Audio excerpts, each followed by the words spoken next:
This program is presented by Birch Gold Group, the precious metal IRA specialists.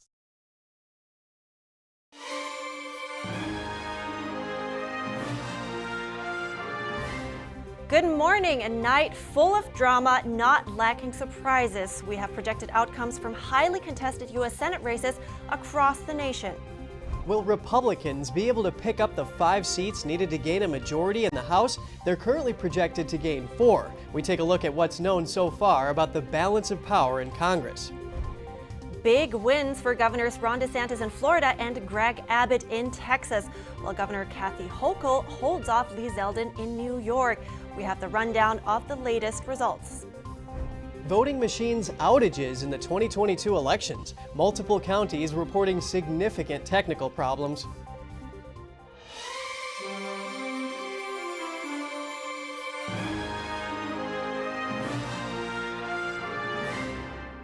Good morning. Welcome to NTD. I'm Kevin Hogan. Good morning. I'm Evelyn Lee. Today's Wednesday, November 9th. It's the morning after, so we have a lot going on. So we're coming to you with a 1-hour program today instead of half an hour with special coverage of the midterm elections. So stay tuned here for the latest results from some battleground states. And we'll also be taking a look at the balance of power in Congress. Yes, and this year there were 35 seats at stake in the Senate, all 435 seats in the House, and 36 governor seats. That's right. Results are still coming in, but here's what we know right now. First, let's look at the outcomes from some of the most highly anticipated Senate races, the races seen as the most likely to flip and impact which party controls the chamber. Throughout the counting process, the balance of seats was tied from 39 all the way up to 48. As of now, Democrats control 48 seats, picking up 1. Republicans have taken a slight lead and are currently sitting at 49. Starting off with the most clear-cut among the projected winners in the Granite State, that New Hampshire's incumbent Democratic Senator Maggie Hassan wins re-election. She beat her challenger Don Bolduc with close to 54% of the vote. Bolduc got around 44%. He has conceded. That's with around 72% of the votes counted. Republicans saw Hassan as one of the most vulnerable Democrats in the Senate seeking re-election. Her win could in part be attributed to her willingness to step outside party lines. She recently criticized the Biden administration in debate with Bolduc for its policies on the border and a hasty withdrawal from Afghanistan. In Ohio, Trump-endorsed Republican J.D. Vance beats Democrat Tim Ryan. The race has been called by both Decision Desk and the Associated Press. Vance came in with over 53% of the vote, Ryan with close to 47%. That's with around 83% of the precincts reporting. The race was tightly contested for several months. Vance was able to gain momentum after 2 debates with Ryan in October. The candidates were vying for a seat left open by retiring Republican Senator Rob Portman. Ryan reportedly called Vance to concede. And going to Arizona, the incumbent Democratic Senator Mark Kelly has a big lead over his Republican challenger, Blake Masters. Kelly currently has just over 52% of the vote. Masters has around 45%. Right now, only about 70% of the ballots have been counted, so this is still a bit too early to call, but as of now, it's looking like Kelly will hold on to his seat. Masters picked up a late endorsement from the former Libertarian candidate Mark Victor. He dropped out of the race about a week before the election. Victor's name was still on the ballot and soaked up around 2% of the vote. In North Carolina, Republican Ted Budd defeats his Democrat opponent Cherry Beasley. Budd has just over 50% of the vote. Beasley has around 47%, and that's with 95% of the votes counted in North Carolina. Next, let's look at a few of the critical U.S. Senate races that have yet to be called: Wisconsin and Nevada.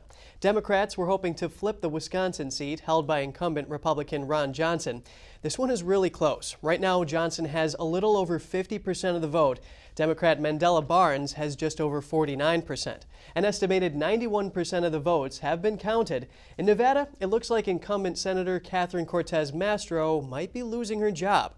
Trump-backed challenger Adam Laxalt has taken the lead with just over 49% of the vote.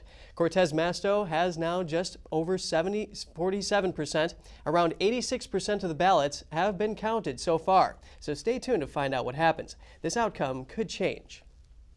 So the big question many are wondering is which party will control the Senate when the dust settles? Let's take a look at the map to get an idea of how this is playing out. Of the 35 seats up for grabs, Republicans are projected to have secured 19 so far. Democrats took 13. 3 are still undecided. Projected results show Republicans controlling 49 seats. Democrats are sitting at 48 seats. They have gained 1 in Pennsylvania. More on that race in Pennsylvania coming up. Right, but First, let's take a look at some important races for governor. Several high-profile candidates were on the ballot, from Governor Ron DeSantis to Governor Greg Abbott. In Florida, Ron DeSantis cruised to an easy victory, defeating opponent Charlie Crist by a nearly 20% margin, 59% to 40%. DeSantis even managed to turn Miami-Dade County red. That's a feat that hadn't been accomplished in 20 years when Florida Governor Jeb Bush secured the county. We have highlighted some other results here as well. In Georgia, Brian Kemp was victorious over Stacey Abrams by a nearly 8-point margin, 53% to 45%. Meanwhile, in Pennsylvania, Democrat Josh Shapiro defeated Republican Doug Mastriano in a consequential open race for governor.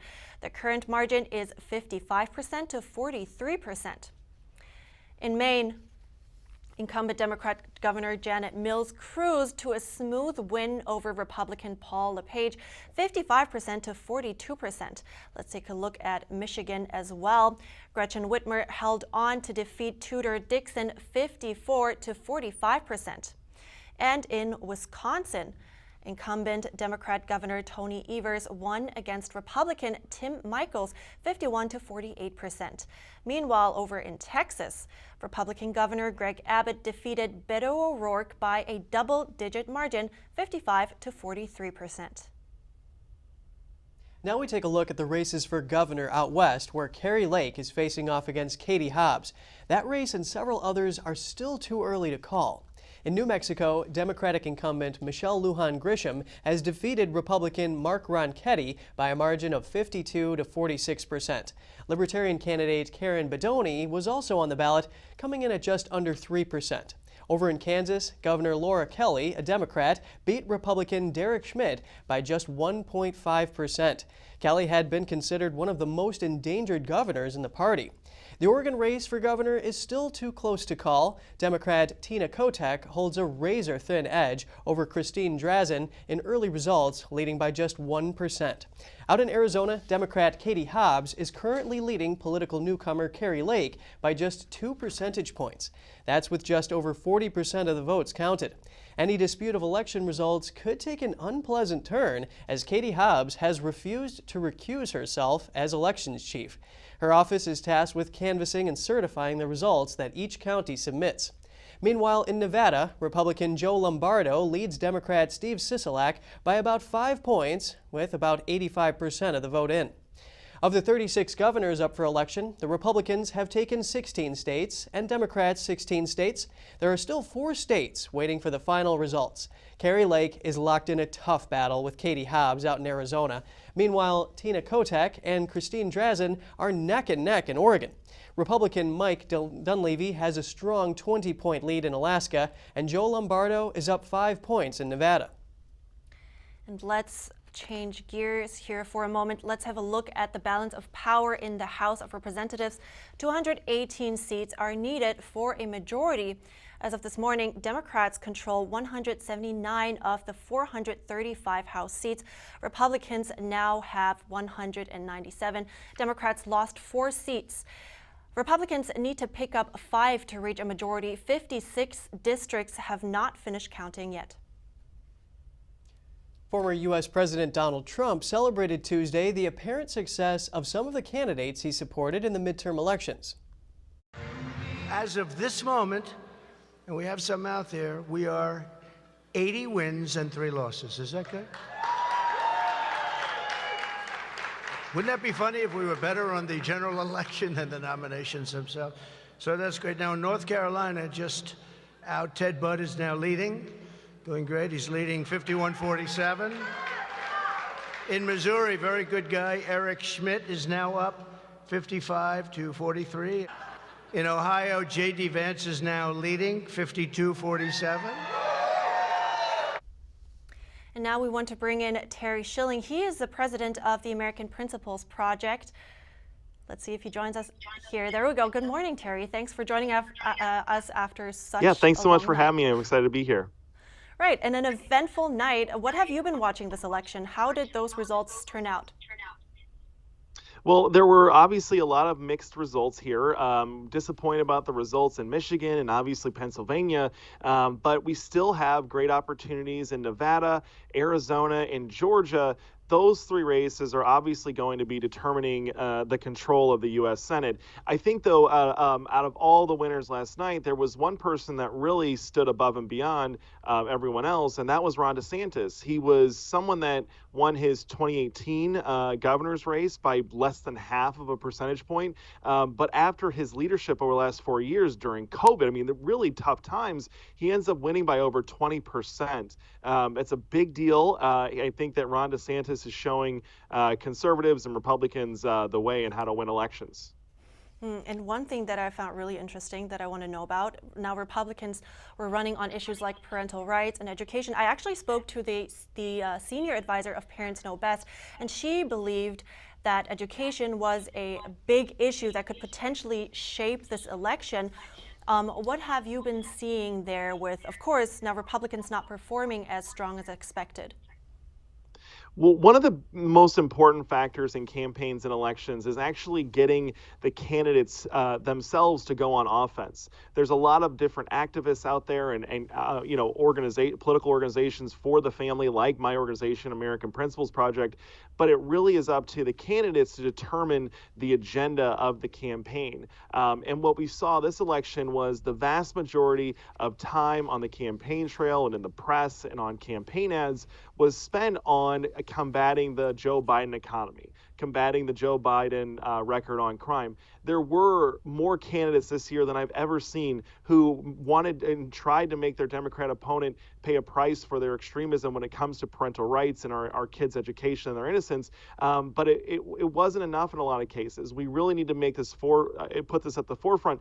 And I think Ron DeSantis, again, is the example here. There's no one in the country that championed the family or parental rights or protecting our kids' innocence as bigly as Ron DeSantis has. And so he really stands out with his 20-point victory because there's no question that families and children were at the center of his campaign. And by the way, we also replaced a lot of anti-family Republicans with good Republicans, like J.D. Vance in Ohio and also Ted Budd in North Carolina. That's interesting. Just to double check if I understand you correctly, do you think it was somehow a miscalculation to focus on or not focus on education and parental rights that much? And where are you headed there? What I'm really concerned about right now is Nevada and Arizona. Obviously, there were some problems yesterday with the ballot machines in Maricopa County, but those 2 states right there are going to determine if we get to 51 or 52 seats. I think Laxalt, I'm very bullish on him. Arizona is a little bit more complicated. I still am bullish on Blake Masters, but at the end of the day, I think that we could pull these 2 races out in very tight fashion. And how do you think, zooming out now, the outcome of the election will shape the second half of Biden's presidency? Yeah, no, I think that for the most part, there's going to be a big shakeup when it comes to national leadership. If I would be very nervous right now about my future in the Republican Party if I'm Mitch McConnell, if I'm Kevin McCarthy, even if I'm Donald Trump. I would be reassessing things to figure out what's going on and why the American people are going this way. They're looking for leadership right now, right? And that's what they want. They want someone that's going to protect their families, protect their jobs, and save their country. They feel like they're losing it. And ultimately, I don't think that Republicans have been presenting a very compelling message to the American people. Voters want someone that's going to tell them what they're going to do when they're in office, like Ron DeSantis did. And I think that a lot of Republican candidates fell short this cycle. So we've got to reassess, and we really have to focus on being leaders and being bold and giving that vision to the American people. Very interesting. Thank you so much, Terry Schilling, for talking to us about this. Nice talking to you. Thanks for having me. Democrat John Fetterman is projected to win the race for Pennsylvania's U.S. Senate seat. Republican Mehmet Oz has around 48% of the vote. Fetterman has almost 50%. That's with around 93% of the votes counted. The seat is opening up because Republican Senator Pat Toomey is retiring after 2 terms. Oz was confident of a win last night when he spoke to supporters. Here's what Oz and Fetterman had to say. I am so proud of all of you. I thank you for your bravery, your commitment, your passion to helping make our country even stronger, even better. God bless you all. Give yourselves a hand.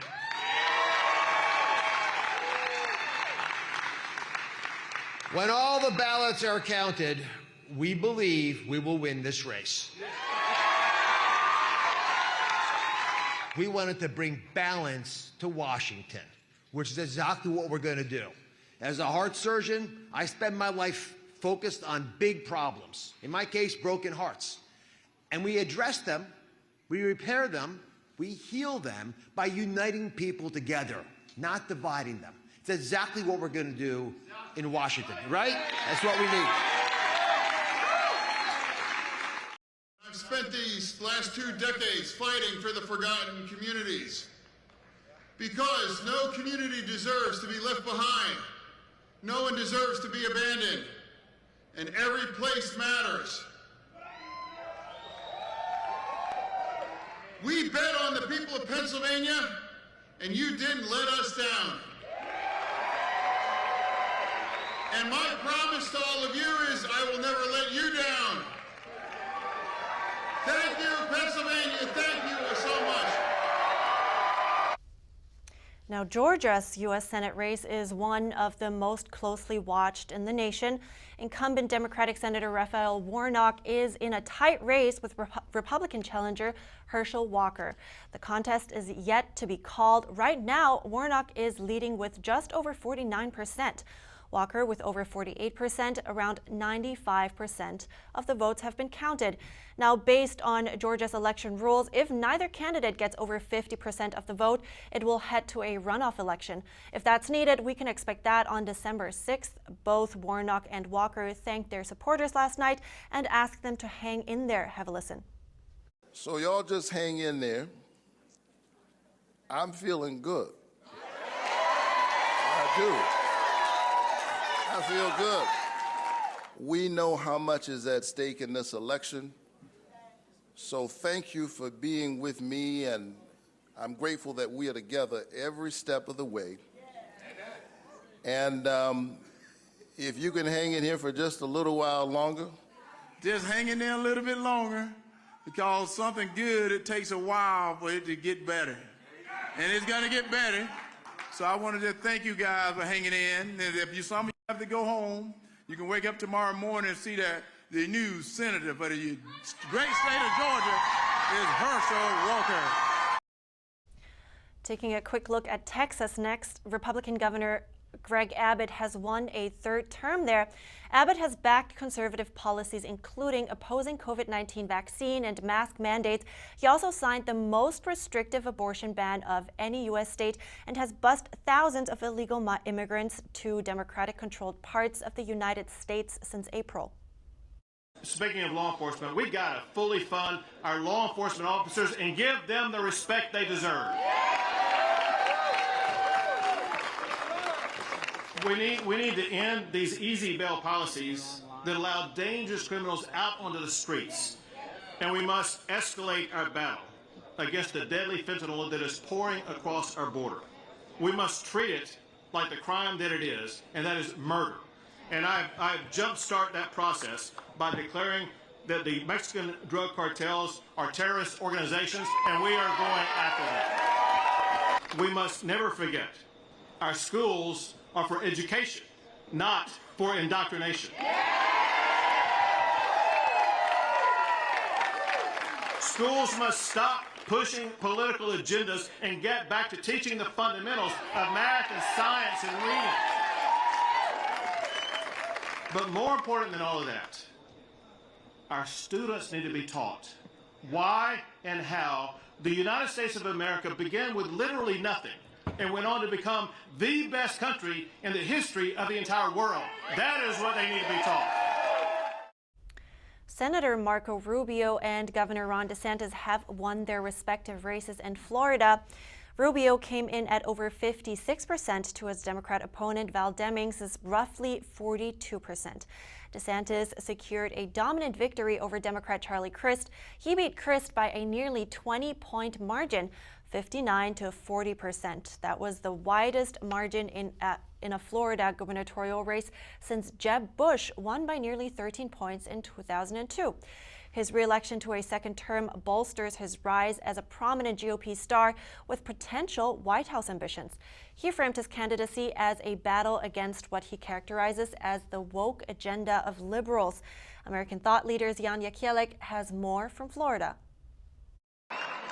Now, we're still tallying the votes, but it's clearly apparent that this election, we will have garnered a significant number of votes from people who may not have voted for me 4 years ago. And I just want to let you know, I am honored to have earned your trust and your support over these 4 years. We have embraced freedom.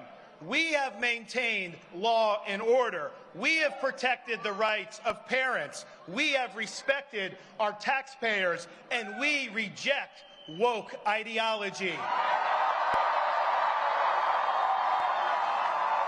We fight the woke in the legislature. We fight the woke in the schools. We fight the woke in the corporations. We will never, ever surrender to the woke mob. Florida is where woke goes to die. While our country flounders due to failed leadership in Washington, Florida is on the right track. I believe the survival of the American experiment requires a revival of true American principles. Florida has proved that it can be done. We offer a ray of hope that better days still lie ahead. Now, thanks to the overwhelming support of the people of Florida, we not only won election, we have rewritten the political map. Thank you for honoring us with a win for the ages. So I'm here with Helen Foray, the executive director of the Republican Party of Florida. And she is a proud Hispanic, and we're going to talk about the Hispanic vote. I think that's what we need to talk about here. Well, the Hispanic vote definitely was significant in flipping Miami-Dade County, which is the largest county in Florida. We have seen that Miami-Dade County, for the first time in decades, has voted red, and that's a direct result of Governor Ron DeSantis. Why do Hispanics like and support Governor DeSantis? Because they have lived through socialism and will not relive that story again. Governor DeSantis has been a fierce defender of individual liberties, and the wokeism that the left has brought to our country is totally unacceptable. Governor DeSantis, without being Hispanic, has really reached out and spoken to the Hispanic community in a way that raises enthusiasm. It's the difference between this election and other elections is that you are voting enthusiastically for a leader. Governor DeSantis has redefined Republican leadership, and that makes all the difference in the world. And, one thing that the governor has been very strong on, frankly, the Florida legislature has been very strong on, is, basically putting parents first in education, hence the Parental Rights in Education bill. Now, where do Hispanics land on this? It's a bit of a loaded question, but tell me. Hispanics are 100% in favor of family and being the ones who have that universal right that's been always accepted, that they should have the final decision on what is best for their kids. How can government come in and say government knows what's best for your kids? That's absolutely preposterous. They didn't give birth to them. They aren't the ones who take care of them every day. Teachers' unions, like Charlie Crist's running mate, think that they're the ones who are in charge of children, that the children are theirs. We're the ones who are reminding them that as parents, we are responsible for our kids. No one's going to love them more than we, and no one's going to fight for them more than we. And that's why we have had a landslide election in Florida. Well, Helen Perry, it's such a pleasure to have you on. Thank you so much. It's such a pleasure to be here with Epoch Times. Still to come, more on the election results from Arizona and Nevada. Our reporters on the ground bring us the details. And what happened to the red wave many were predicting? We have analysis from former California gubernatorial candidate Larry Elder after the break.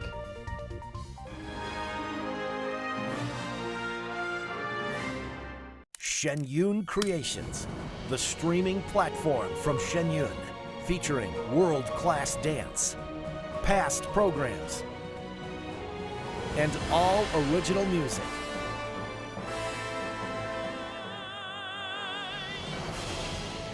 Masterclasses, behind the scenes, comedy, and more. Explore shenyuncreations.com. This is Stephen K. Bannon. I urge you to protect your savings from inflation by diversifying into a physical gold IRA from Birch Gold Group. Simply text the word NTD to 989898 and you'll get a free info kit on gold IRAs explaining everything. You're not going to get it all right. Just make sure you nail the big stuff. Mama! Like making sure your kids are in the right seat for their age and size. Get it right at nhtsa.gov/the-right-seat.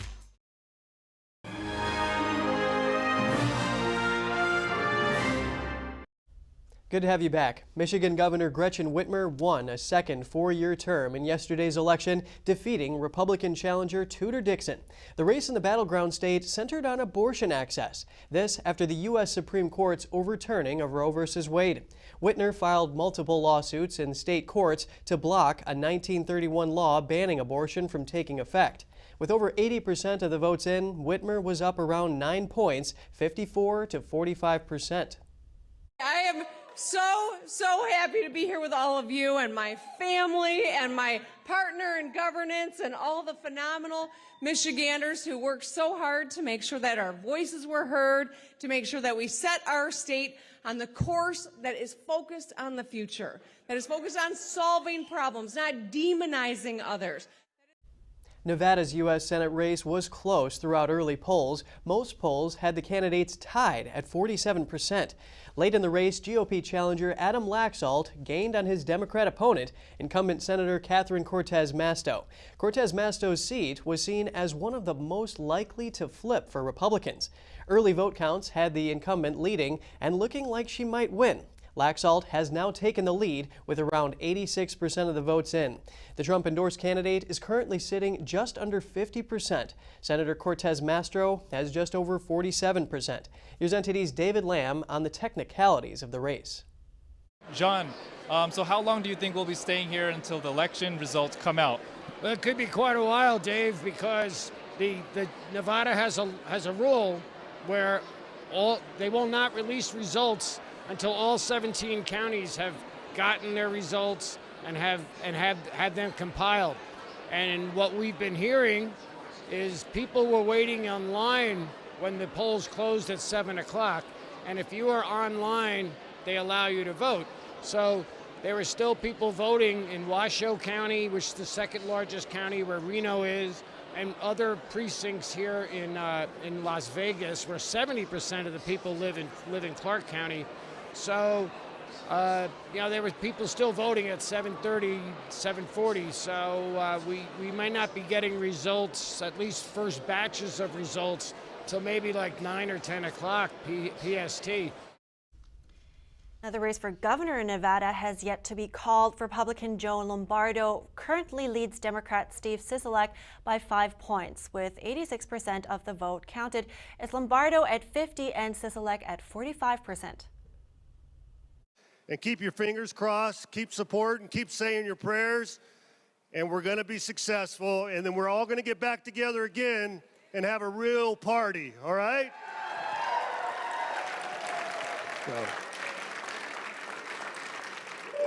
So every one of you, please thank each other for all the work you've done in this campaign, for myself, Adam Laxalt, and everybody else on the ticket.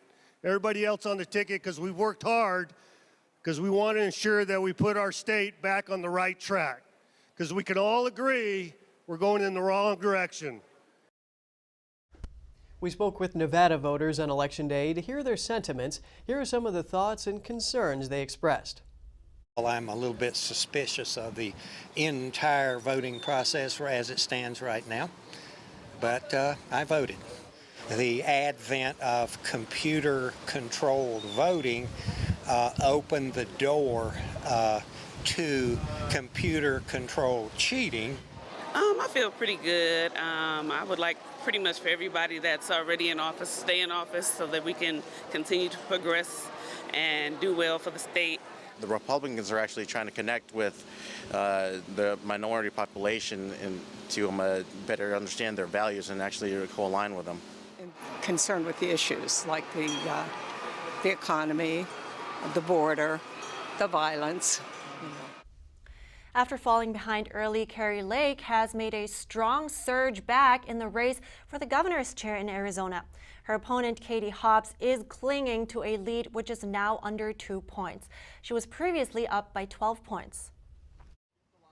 We're standing outside of the Chandler Unified School District today. As you can see behind me, there's a pretty long line. People saying they're waiting for about an hour, but they want to get out and vote in person today because they are concerned about their vote counting and election integrity. Some of the voters we talked to said that they wanted to see what the process was inside to make sure there wasn't any shenanigans going on. What brought you out to Chandler to vote in person today? Yeah, it's the only way I like to vote. I don't really trust. I have trust issues with the voting system since the last presidential election. And did you experience any voting irregularities while you were in there? Everything was pretty orderly, and the people that were working the booths and everything were quite knowledgeable and helpful. What brought you out to do in-person voting today? I don't know. I've always done in-person voting. It just feels normal. Yeah, I don't know. I guess. I don't know. There's something about actually writing it down that feels good for me.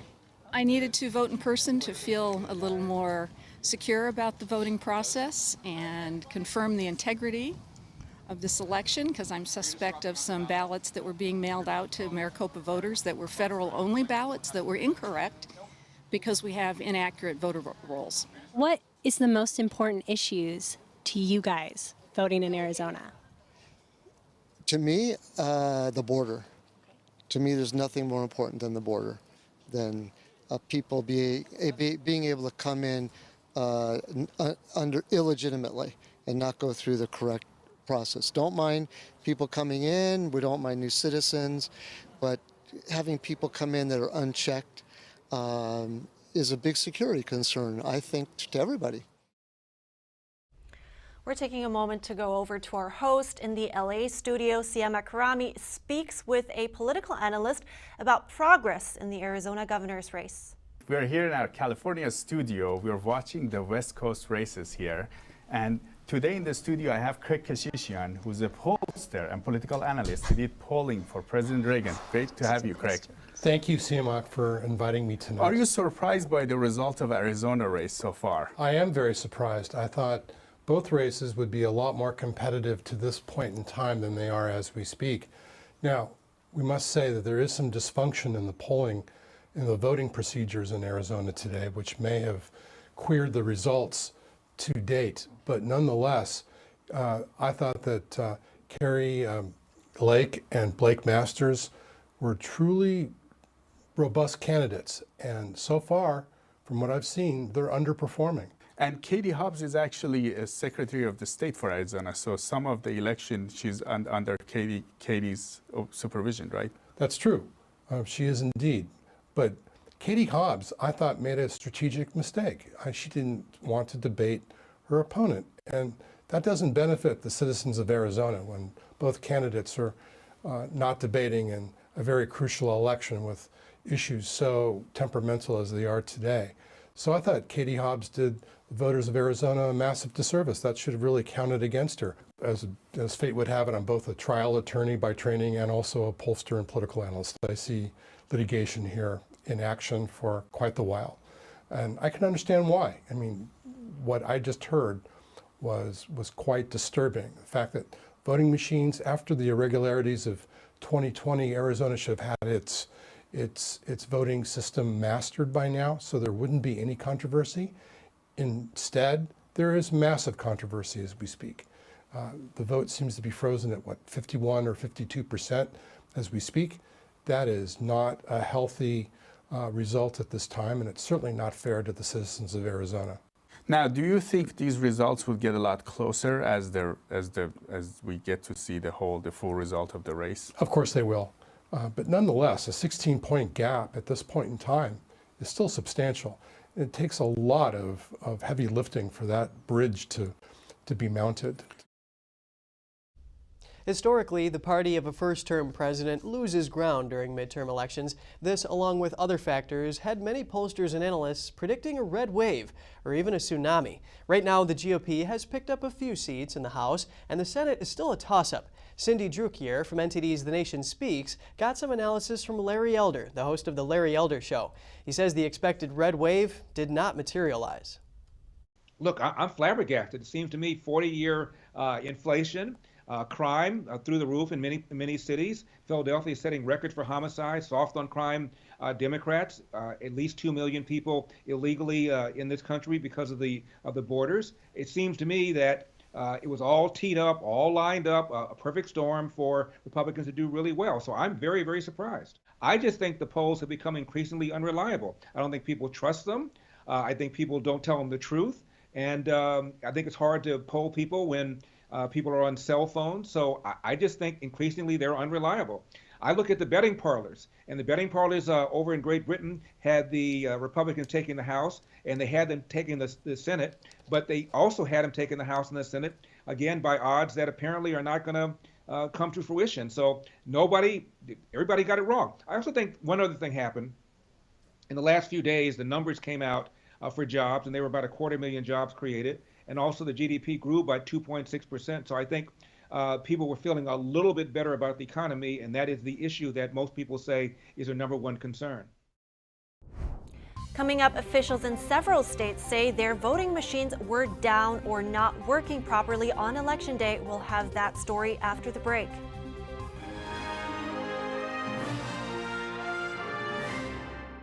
Communism is evil. Oh, come on. Listen, if you're as tired of the censorship as I am, I've actually got good news for you.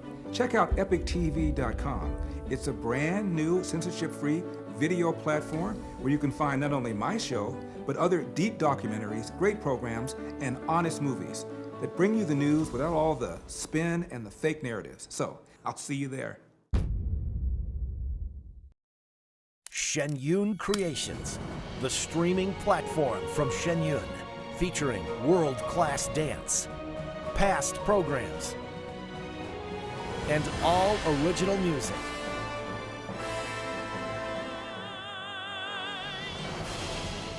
Masterclasses, behind the scenes, comedy, and more. Explore shenyuncreations.com.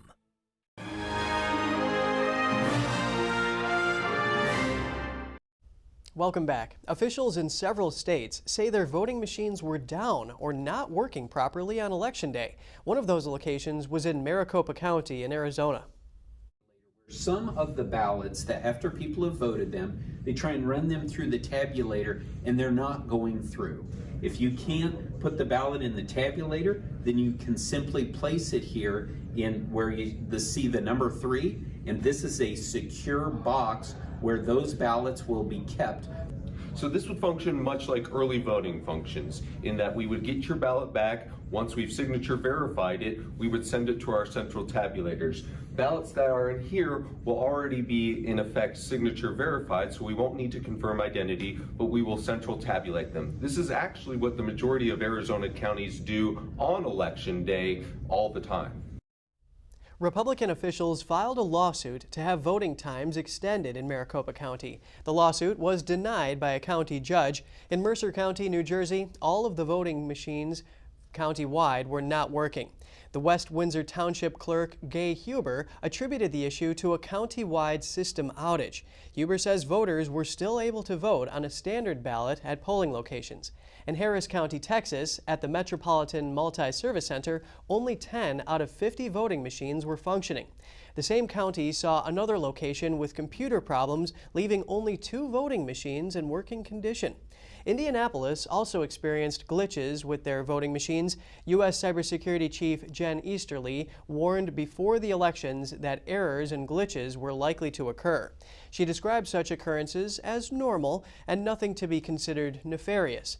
She says it happens during every election, and there are multiple layers of security built into the system. As voters came to vote in the traditionally Republican Maricopa County in Arizona, a poll worker informed them that there was a problem. The voting location had 2 vote tabulators. One was broken, and the other was only reading 75% of the votes correctly. Of course, I know everybody wants to make sure that it reads and everything is fine. Can you repeat that? I can promise Can you start from the beginning and repeat that? So what happens is we have 2 tabulators. One of the tabulators is not working, okay? The other tabulator is taking about 75% successful. So 25% of them are being misread, and it could be a printer issue, or it could be the tabulator itself. So when it's misread, you have an option to put it into what's called box 3, and it gets read, whether it goes downtown and gets read manually, or whether it gets refed into our tabulator. We don't want to adjudicate. They get read. No. Okay? So no one's trying to deceive anyone. Of course not. Not on election day. That would never happen, right? No, that would never happen. So choices are, you guys. Question. Sure. If I get up there and that happens to my ballot, can I take my ballot with me and go somewhere else? Not leave premises with a ballot. Sorry, and there's not because I don't trust it going to a box. The box may never make no way. The choices. I'll come back. The choices to wait until. Democratic New York Governor Kathy Hochul and Senate Leader Chuck Schumer celebrated on election night as preliminary results gave them an edge over their Republican challengers. Hochul currently leads Zeldin 53 to 47%, with 85% of the votes counted. Hochul went against Lee Zeldin, a congressman from Long Island, and Schumer faced off with Republican Joe Pinion.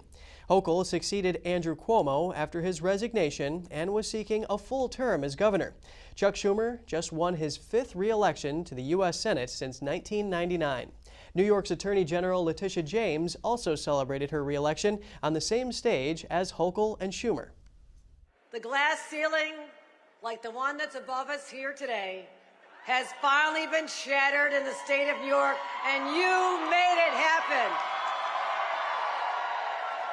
I am so proud and so honored that the people of New York have given me another term to keep doing what I love, fighting to deliver real results for New York in the U.S. Senate.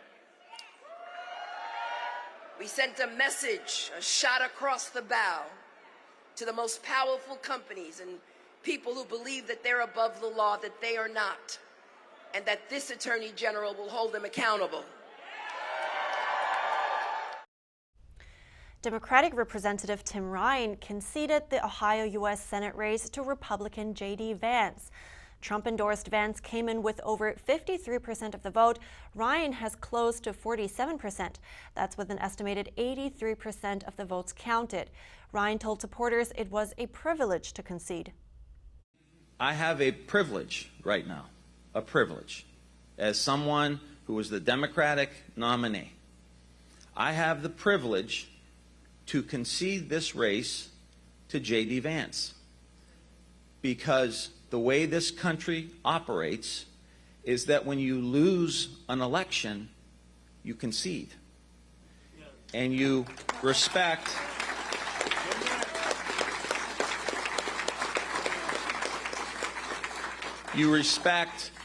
the will of the people. To the people of Ohio, I want to say something. I know, of course, we won a very good victory, and I'm very proud of it. Because of all of you, we won a great victory. But I want to say everything to whether you voted for me or not, if you're watching on TV, whether you voted for me or not, the thing that I promise to do is go to the United States Senate and fight every single day for the people of Ohio. Thanks to you, we get an opportunity to do just that. Edison research projects that Republicans have flipped 4 Democratic seats in the U.S. House, one fewer than they would need to capture a majority. But that number could change as 100 of the 435 House races have yet to be called, including some with vulnerable Republican incumbents. Dozens of Latino Charros, Spanish for cowboys, rode to the ballot box on horseback yesterday in Phoenix, Arizona. The ride was organized by Poder Latinx, a nonprofit that aims to galvanize Latino voters in battleground states. The convoy was held in a predominantly Latino part of Phoenix. The route was about 3.5 miles long. It went from a rodeo in a suburb to a church next to a ballot drop-off location. That's where members of the convoy who had not yet voted dropped off their ballots.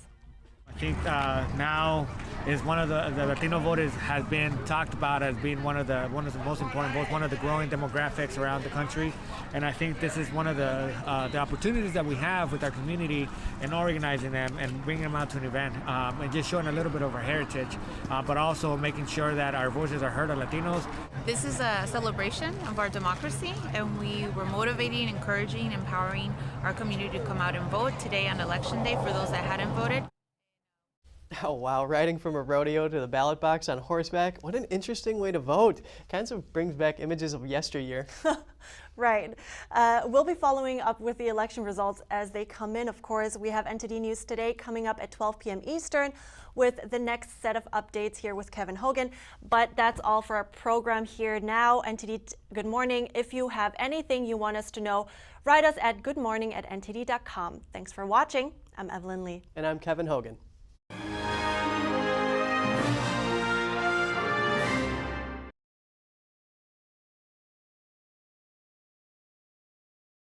Thanks for watching us on YouTube. Did you know YouTube only keeps selective videos on its platform?